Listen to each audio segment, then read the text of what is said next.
Today we're going to read Face to Face with Whales by Flip and Linda Nicklin. And it's published by National Geographic. It's a wonderful story. We're just going to read the first part today and read the other one tomorrow, the second part. Look at this huge picture of a whale.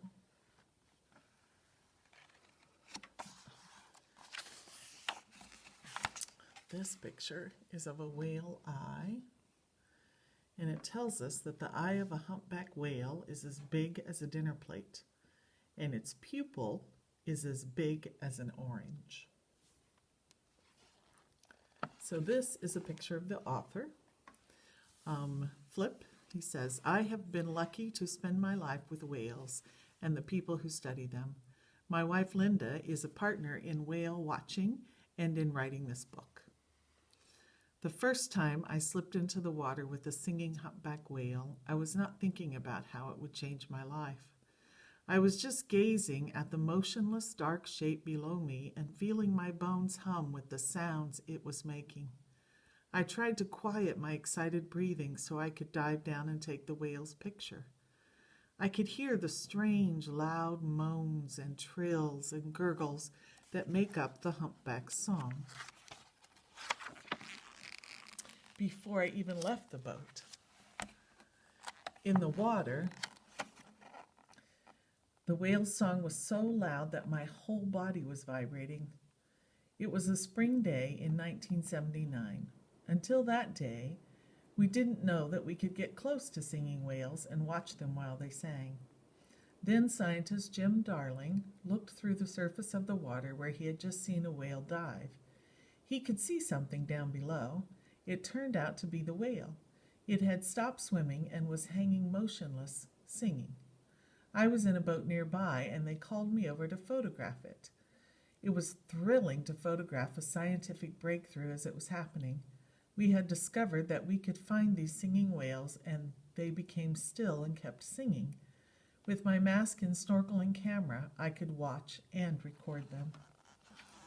So a picture up here of him. We usually hold our breath to go underwater and photograph a whale. The whale has to help by being willing to stay near us. They are better swimmers than we are. There's this wonderful text feature. Sea monsters. People have always told stories about monsters that live in the sea. Some of these tales were probably inspired by whales. Here's what makes whales like sea monsters. Up close, a whale can seem as big as an island. They can appear right next to your boat and then suddenly disappear. They make strange sounds. A whale may swim under a boat and bump it. It's a cool picture. We could learn more about who these whales were and what they did, and maybe even figure out exactly why they sang. When I got in the water that day, my love of photography and my childhood dream of being a scientist came together. I would go on to photograph many kinds of whales in many places, but I kept going back to Hawaii, where I first saw that singing whale, to work with Jim Darling and help him learn more about humpback whale behavior. This humpback whale is singing into our underwater microphone. You see it over there? Oh, you can't see it. There it is, the underwater microphone. These whales sing the longest and most complex songs of any animal. Songs may be 10 to 20 minutes long. Now, most songs that you hear on the radio are about 3 minutes. Just to give you an idea. Look at that cool whale. Oh, there you go. With their snow-white skin and thick blubber, belugas are well adapted to their life near northern ice. In the Canadian Arctic, one beluga came to look up at me, and then it left. And then it returned with 35 friends. It's a good thing they're so friendly looking.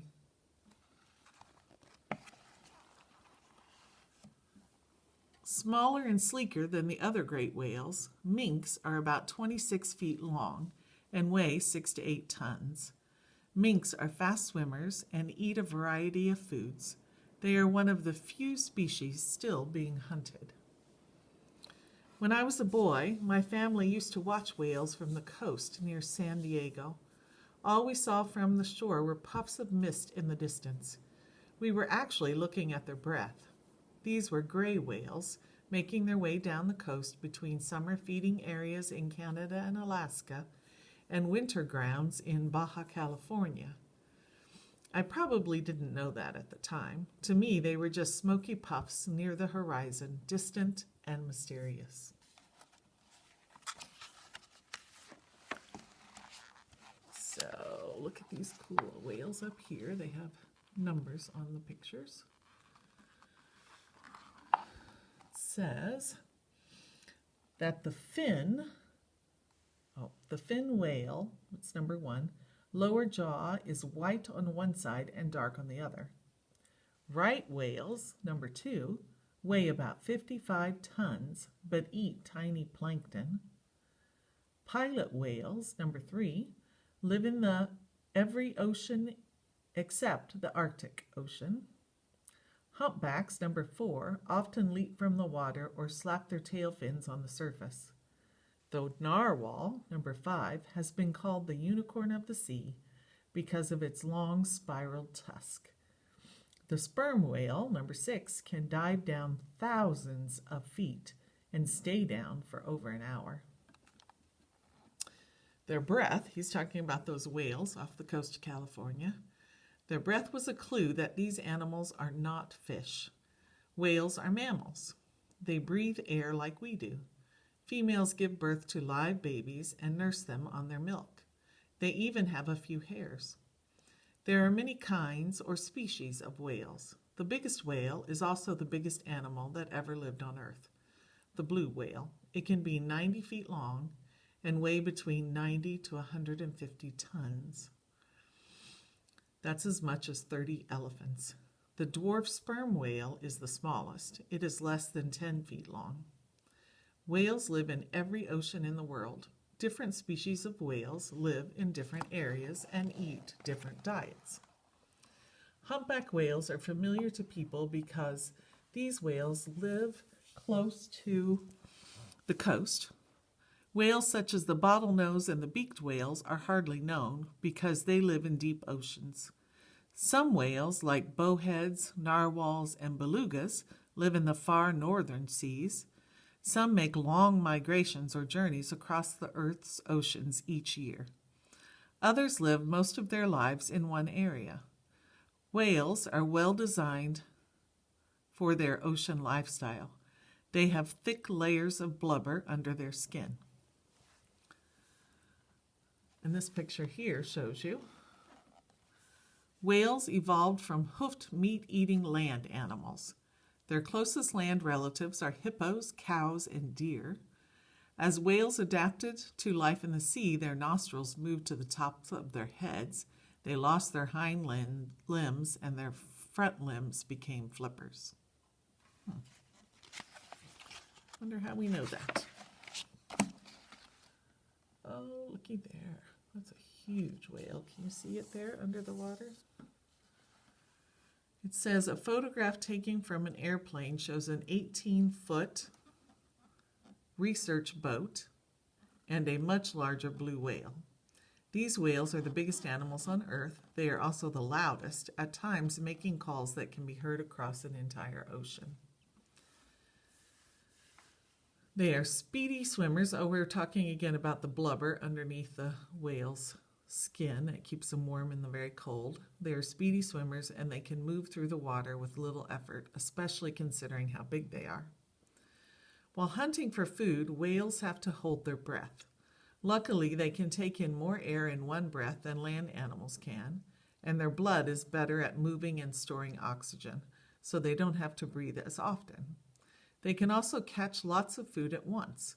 A humpback whale can take in 500 gallons of water and prey in one mouthful. A blue whale can eat up to 8 tons of food in a day. That's 16,000 pounds. That's a lot of food. That's a fun picture. says, in this whale pod, the big sperm whale on the left is a male that has been away from the others for years. The smaller ones are females and younger sperm whales. It looks like a family reunion. This is a bunch of belugas. Belugas like to be close to other belugas and sometimes travel in groups of more than 1,000. They communicate with squeaks, squeals, chirps, barks, whistles, or moans, which is why they were once called sea canaries. It isn't easy to study whales, except for a brief visits to the surface. Whales live their lives underwater, and they can be hard to find in the vast oceans. I spend a lot of time in small boats waiting for whales or looking for them without seeing much. But sometimes a whale gets curious and comes close to get a better look. That's when I see, and if I'm lucky, photograph their natural behavior. This happened one time with sperm whales off the coast of Dominica in the Caribbean. I was with researcher Jonathan Gordon in his boat, Song of the Whale. That's what his boat's called, Song of the Whale.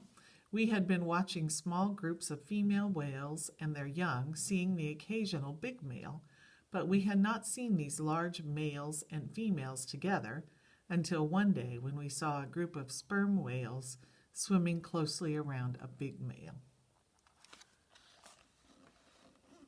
So in this picture, it's showing a young blue whale, weighs around 2 tons, and is 23 to 27 feet long.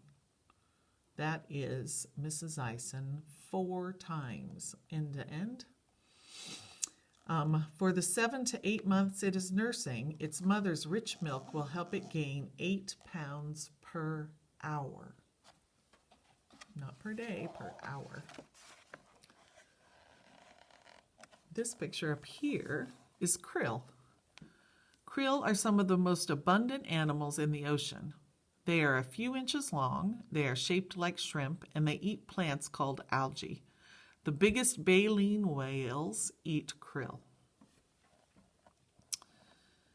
And then it tells you how to eat like a whale in this wonderful text feature here.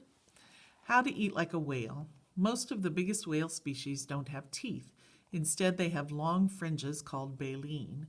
These whales squeeze the water out through the baleen and capture their food inside. Imagine taking a giant mouthful of cereal and milk. If you closed your teeth and squeezed the milk out, trapping the cereal inside, you would be eating like a baleen whale. An adult humpback whale can eat a ton of food a day. That's like eating 8,000 fish sandwiches.